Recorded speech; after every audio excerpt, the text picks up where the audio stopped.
Hi Idol!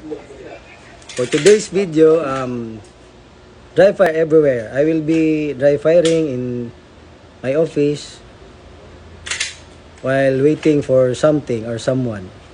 So habang bakante pang oras, dry fire sa we never know kano saan nato magamit atong skill. So para dili mag-diminish, dry fire everywhere.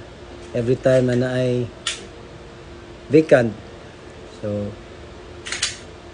as you can see, dapat clear ang barrel.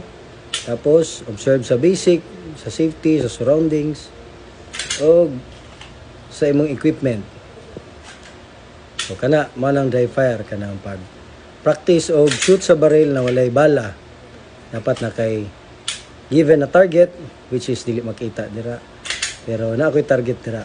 So, ako'y holster, na ako'y equipment, barrel, o mga magazine, pero wala ko'y bala dira naka-insert. So, nga na ang dry fire. Bunot, tutok, buto, tapos glance for